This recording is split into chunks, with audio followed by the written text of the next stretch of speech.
Welcome to Easy English with Kadu Sirs. Today's topic is very important, my dear learners. In the three videos we have seen साधा वर्तमान काळ, त्याच्यामध्ये कोणते प्रत्यय लागतात, मराठीत बोलत असताना ती प्रत्यय लागतात. साधा भूतकाळ, त्याच्यामध्ये ललाली प्रत्यय लागतात, आणि साधा भविष्यकाळ, त्याच्यामध्ये रहलाली असे प्रत्यय लागतात.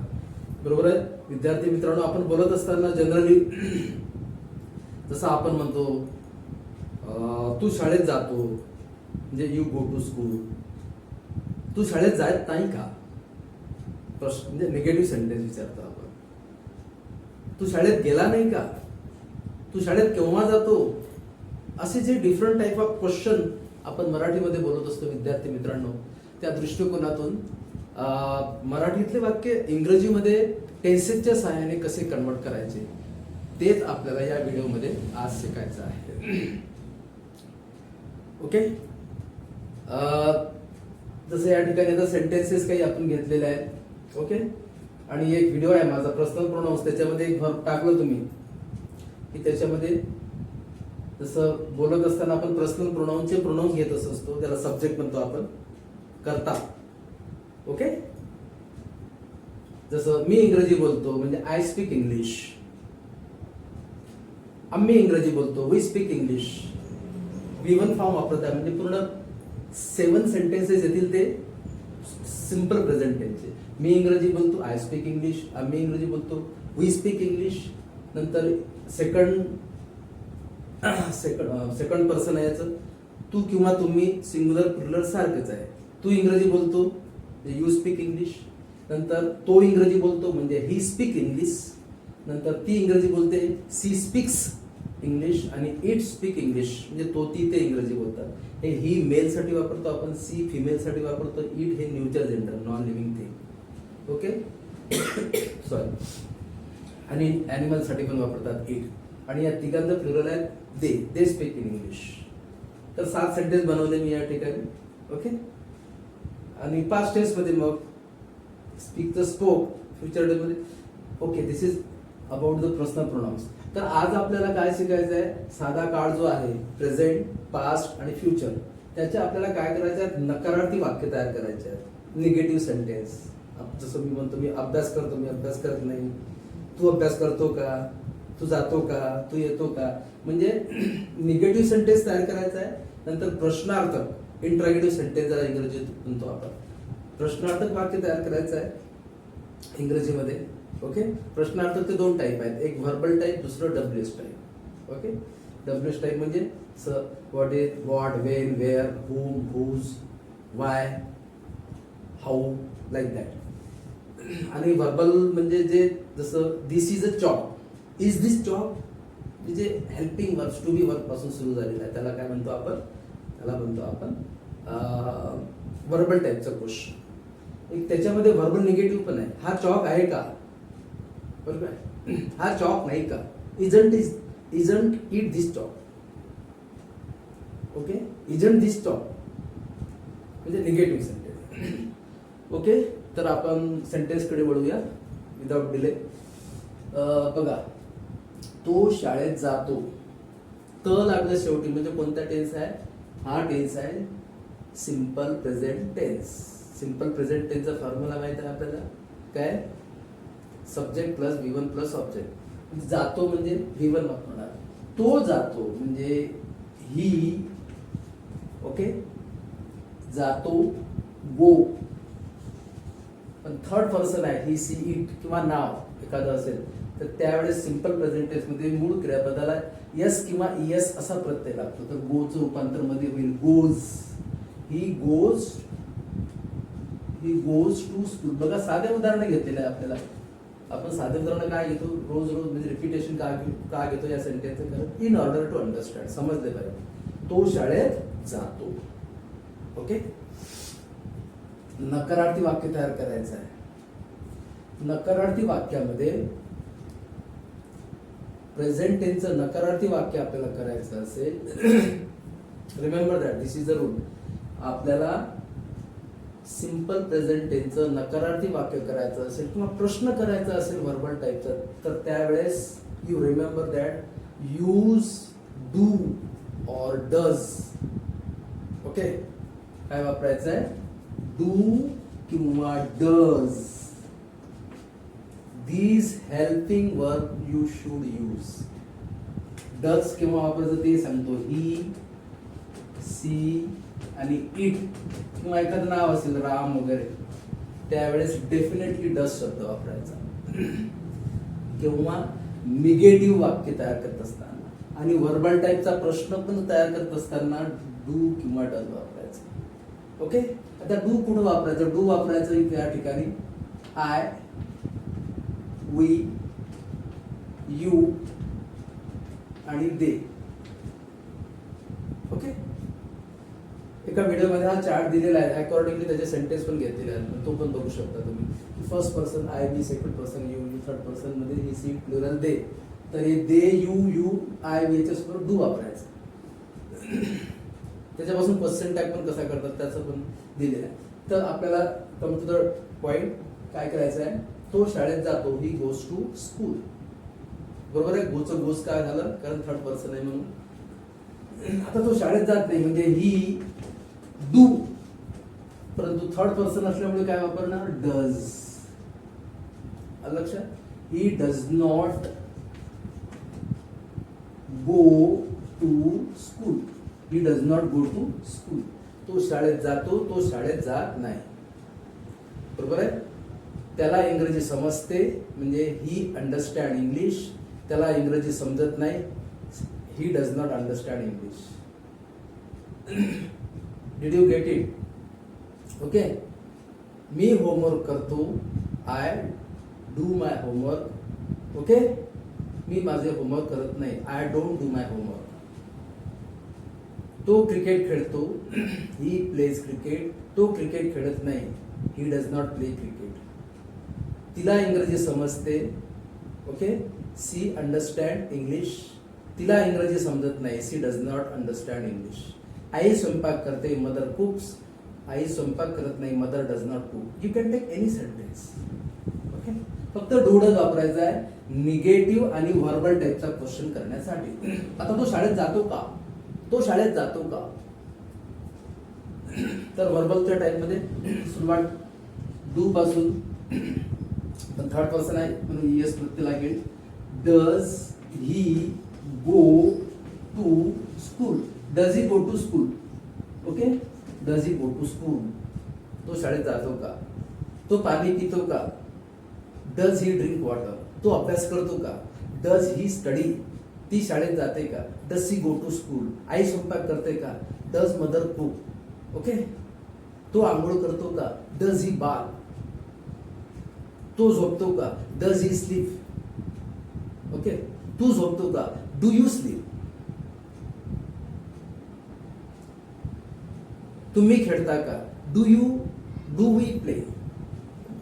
ओके, सो अकॉर्डिंगली कुठं डू कुठं डज याची you need the practice and keep it mind. तो कुठे जातो? हा डब्ल्यू टाईपचा क्वेश्चन. ओके, तो कुठे जातो? तो कुठे जातो म्हणजे वेअर. तो कुठे जातो? वेअर.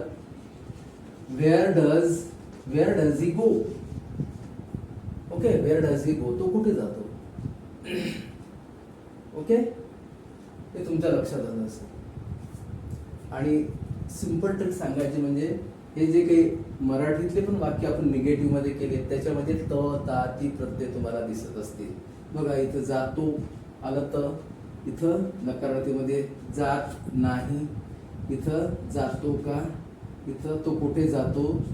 सॉरी, इथं क्वेश्चन मार्क आलेलं होतं. आलं लक्षात? आणि इथं तुम्हाला V1 फॉर्म आणि या ठिकाणी डज, या ठिकाणी डज, या ठिकाणी डज. थोडं सिंपल ट्रिक आहे. सो सिंपल अंडरस्टँडिंग असलं तर आपल्याला त्याच्यावरून दुसरं वाक्य तर करून बघायचं तुम्ही. ओके, मला इंग्रजी समजते म्हणजे आय अंडरस्टँड इंग्लिश. मला इंग्रजी समजत नाही, I do not understand English. Okay, मला इंग्रजी समजते का? Do I understand English. Okay, तुला काय समजते? What do you understand. So मला वाटते तुम्हाला ही कन्सेप्ट लक्षात आली असेल. ओके, की याचे नकारार्थी प्रश्नार्थक वाक्य कसे तयार करायचे. ओके, हे झालं आपलं. आणि जे वाक्य दिलेलं आहे ते असर्टिव्ह विधानार्थी वाक्य म्हणतो आपण. वाक्याचे टाईप्स आहेत ना, जसं वाक्याचे type assertive, interrogative, exclamatory, imperative, त्याचा पण एक आपला व्हिडिओ आहे, तुम्ही तो बघू शकता. तर हे सेंटेन्स झालं. हे निगेटिव्ह. ओके, हे प्रश्नार्थक वाक्याचे दोन. हे तुमच्या लक्षात आलं असेल तर आता ते प्रत्यय लागतात.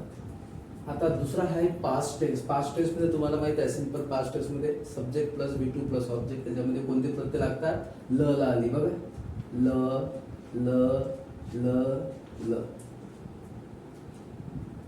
म्हणजेच काय वाक्य काय? मी इंग्रजी बोललो. आता बोलण्याचा शब्द आहे टॉक पण आहे आणि स्पीक पण आहे. टॉक टॉक टॉक टॉकिंग, किंवा स्पीक स्पोक स्पोकन स्पीकिंग. तर माझा सेंटेन्स आपण कोणतं घेऊ शकतो या ठिकाणी? मी इंग्रजी बोललो. मी इंग्रजी बोललो. मी बोललो म्हणजे आय टॉक. टॉक किंवा आपण ईडी प्रत्यय लागेल. I talk English. I talk English. I talk English. Okay. मी अभ्यास केला. I studied. मी शाळेत गेलो. I went to school. बाबा घरी आले. Father came to home. Okay. त्यानं आंघोळ केली. He bath. तो आला. He came. मी पुस्तक त्याला दिलं. I gave him book. कोणतरी. Okay, any sentence you can. मी चहा घेतला. आय टूक ए टी. तिने चहा घेतला. सी टूक ए टी. पास्ट टेन्स मध्ये डू म्हणजे जसं आपण आता निगेटिव्ह करण्यासाठी डूडच वापरलं होतं प्रेझेंट टेन्स मध्ये, तसं पास्ट टेन्स मध्ये फक्त डीड वापरायचं. कोणतेही प्रोनाउन्स असो, any pronouns, only did it can be use. It's a universal law. Remember this. Okay, औषध लक्षात ठेवायचं. पास्ट टेन्स असेल V2 फॉर्म, तिथं निगेटिव्ह किंवा व्हर्बल टाईपचा क्वेश्चन करत असताना डेफिनेटली डीडच शब्द वापरायचा. डीड. ओके, रिमेंबर दिस. फक्त प्रेझेंट टेन्स मध्ये डूडच. And you will. जसं मला समजते, मला समजले, मला समजले नाही. I understood. I did not understand. Okay. मी वाचले. I read. मी वाचले नाही. I did not read. मी लिहिले. I wrote. मी लिहिले नाही. I did not write. Okay. मी ऐकलं. I listen. I did not listen. You can make the sentences. तर नकारार्थी काय होईल? आय डीड वापरायचं आहे. I did not talk. I did not talk English. कारण डूडचा पास्ट टेन्स डीड मध्ये होतो, म्हणून डूचं रूपांतर डीड मध्ये केल्यानंतर इथं पहिलं फॉर्म द्यायचं फक्त. मी इंग्रजीत बोलतो. I talk in English. I did not talk in English. किंवा दुसरं घेतलं असतं आपण, I spoke in English. I did not speak in English. Okay. You can take any sentence. जसं I played cricket. I did not play cricket. I took a milk. I did not take a milk. I took a breakfast. She took a breakfast. She did not take a breakfast. Okay. I sang a song. I did not sing a song. Any sentence. तुम्ही concept समजून घ्या. Concept तुम्हाला कुठं did वापरायचं, कुठं डूडच वापरायचं. It's very very important and essential. काय केलं नकारार्थी करताना आपण? I did not talk English. प्रश्नार्थक व्हर्बल टाईपचा प्रश्न करू आपण. इथं व्हर्बल घेऊ आपण. वी हा 1 नंबर म्हणजे व्हर्बल. ओके, व्हर्बल टाईपचा. आणि हा दुसरा म्हणजे डब्ल्यूएच टाईपचा. व्हर्बल निगेटिव्ह पण आहे त्याच्यामध्ये. मी इंग्रजी बोललो का? हा, मी इंग्रजी बोललो का म्हणजे did I talk. Did I talk in English? Did I talk in English? मी इंग्रजी बोललो का? प्रश्नार्थ. तुला समजले का? Did you understand? असं नेहमी म्हणतो. तू घरी गेला का? Did you go at your home? तू शाळेत गेला का? Did you go to school? तो आला का? Did he come? तू बसला का? Did you seat? ओके. तू पाहिलं का? Did you see? Did you look? तू पाणी पिला का? Did you drink water? तो खेळला का? Did he play? तो खेळला नाही का? Didn't he play? त्यालाच निगेटिव्ह करायचं. ओके. मी इंग्रजी बोललो का, नंतर तो इंग्रजीत बोलला नाही का, तो इंग्रजीत बोलला नाही का म्हणजे डिडंट या ठिकाणी verbal negative. Didn't he, sorry मी आहे, didn't I talk English, didn't I talk English, didn't I talk English. Okay, didn't I talk English म्हणजे मी इंग्रजी बोललो का. तो काय बोलला, हे डब्ल्यूएस टाईपचा, डब्ल्यूएस टाईपचा. तो काय बोलला, व्हॉट असेल ना, मी काय बोललो, मी काय बोललो म्हणजे what, what did I talk, what did I talk. Okay. So overall एवढंच लक्षात ठेवायचं की आपल्याला सिम्पल प्रेझेंट टेन्सचं निगेटिव्ह व्हर्बल किंवा निगेटिव्ह व्हर्बल आणि डब्ल्यूएस टाईपचं क्वेश्चन वगैरे करायचं असेल प्रेझेंट टेन्समध्ये तर डूडच वापरायचं. ओके. आणि पास्ट टेन्समध्ये डीड वापरायचं आणि पहिल्या फॉर्ममध्ये मग. ओके. प्रेझेंट टेन्ससाठी डूडच, पास्ट टेन्ससाठी. आणि हे वाक्य आपण रोज बोलत असतो.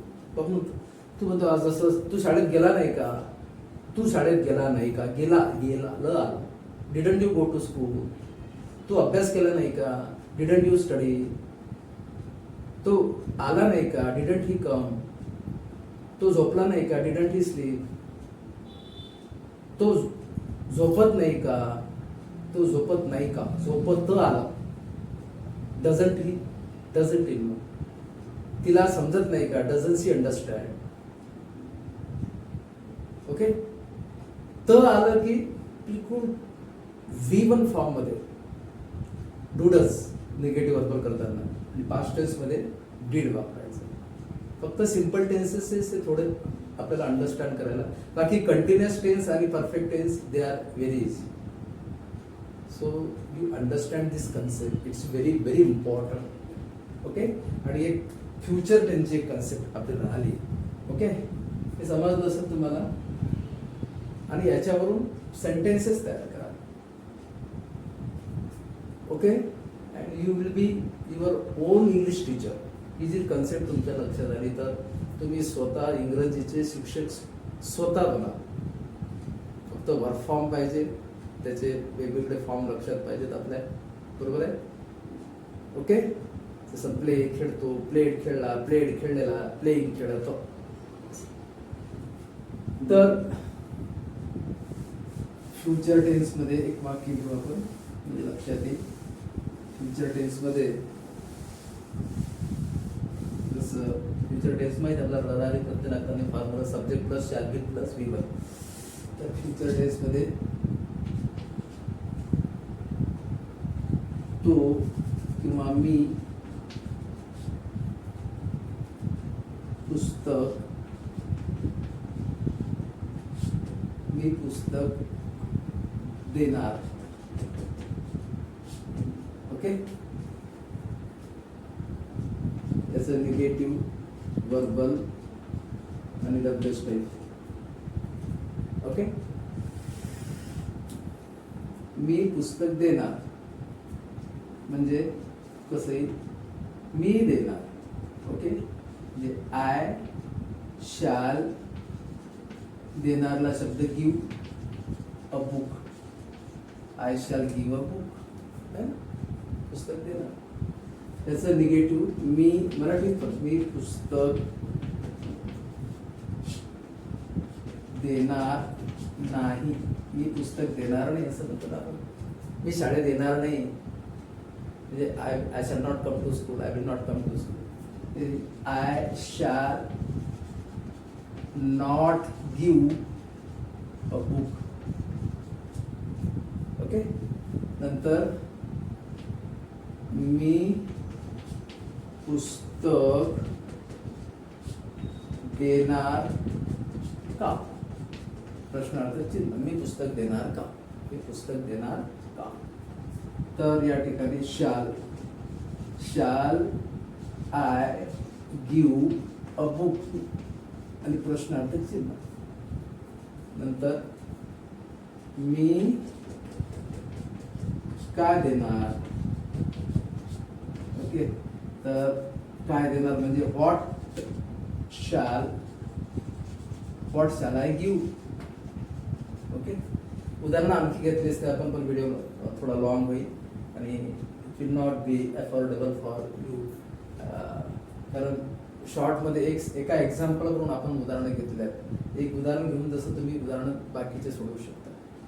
जसं आता तुम्हाला लक्षात आलं असेल, सिम्पल प्रेझेंट टेन्समध्ये पुन्हा सांगतो, सिम्पल प्रेझेंट टेन्समध्ये निगेटिव्ह व्हर्बल डब्ल्यूच टाईप करण्यासाठी डू, डज आणि डज ही सीट असेल तर पास्ट टेन्समध्ये डीड वापरायचा आहे, डीड. आणि फ्युचर टेन्समध्ये काय वापरायचं आहे, शाल आणि विल. त्याच्यामध्ये डू डज वापरायचं नाही आहे, रिमेंबर दिस. फर्स्ट आणि सेकंड पर्सन मध्ये शाल वापरायचं आणि थर्ड पर्सन मध्ये विल वापरायचं, संपलं. Okay, understand? Did you understand? म्हणजे तुम्हाला समजले का? Okay, I shall give a book, I shall not give a book, shall I give a book. What बघा, शाल दिसते म्हणजे इथं शाल आहे, इथं शाल आहे, इथं शाल आहे. शालची मदत डू डज वापरलं नाही आपण. The future tense with the help of shall will, you will do the sentences very promptly. Okay, so this topic, if you understood, बघा understood म्हणजे समजलं. Okay, so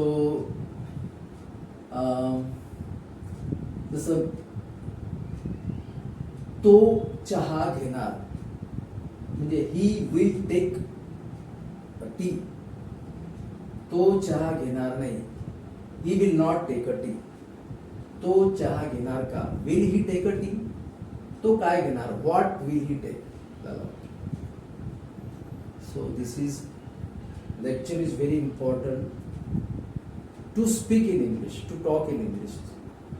Okay, so this important lecture you do share, like and subscribe more and more to the students so that they will get the benefit, and you do these sentences more and more.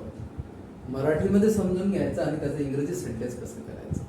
Okay, तर many times I told you that from our mother tongue it's very easy to understand. तर हा जो difficult वाटणारा जो topic होता तो easier वे आपण समजून सांगण्याचा प्रयत्न केला. नंतर कंटिन्युअस आणि परफेक्ट, जे एक कंटिन्युअसचा आपण हे घेऊ एक पार्ट आणि एक परफेक्टचा घेऊ. ते तो जो पार्ट आहे तो it is not difficult. Okay, हा थोडा म्हणजे एवढा पण डिफिकल्ट नाही, तर थोडा अंडरस्टँड करण्यासाठी, थोडा हे करण्यासाठी हा पार्ट महत्त्वाचा होता. So this is all about today's lectures. Okay, thank you so much my dear student.